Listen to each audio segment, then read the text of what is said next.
ఎప్పుడెప్పుడా అని అంతా ఎదురు చూసిన ఇండియాస్ మోస్ట్ ఎక్స్పెన్సివ్ వెడ్డింగ్ ముగిసింది. గత 2-3 నెలలుగా ఈ పెళ్లి గురించి అంతా మాట్లాడుకుంటున్నారు. ముఖేష్ అంబానీ రెండవ కొడుకు అనంత్ అంబానీ వెడ్డింగే అది.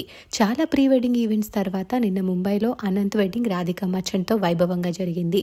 వీరి వెడ్డింగ్కి ఇంటర్నేషనల్ సెలబ్రిటీస్తో పాటు మన ఇండియన్ టాప్ మోస్ట్ సెలబ్రిటీస్ అందరూ హాజరయ్యారు. మన టాలీవుడ్ నుంచి మహేష్ బాబు, వెంకటేష్ గారు, రానా, రామ్ చరణ్ కూడా ఈ వెడ్డింగ్లో సందడి చేశారు. అయితే ఈ వెడ్డింగ్లో పెళ్లి కూతురు రాధికా మర్చెంట్ లుక్స్కి సంబంధించి కొన్ని ఫొటోస్ బయటకు వచ్చాయి. ఆ లుక్స్ కి సంబంధించిన డీటెయిల్స్ ని చూసేద్దాం. ఫస్ట్ అవుట్ ఫిట్ ని సందీప్ కోష్లా డిజైన్ చేశారు. గుజరాతీ ట్రెడిషన్ ప్రకారం red and white combination lehenga, blouse, వేలి ధరించింది రాధిక.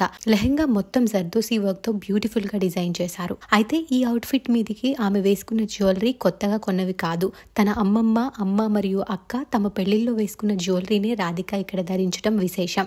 ఇక second outfit Manish Malhotra design చేశారు. బనారసి బ్రొకోడ్ లెహంగాకి antique gold full sleeves blouse తో పేరప్ చేశారు. దుపట్టా బనారసి దుపట్టా, ఫుల్ ఎంబ్రాయిడరీ దుపట్టాతో రాయల్ బ్రైడ్ గా బ్యూటిఫుల్ గా క్రియేట్ చేశారు. ఈ అవుట్ ఫిట్ కి కూడా ఆమె తన పెద్దవాళ్ళ జ్యువెలరీనే ధరించారు.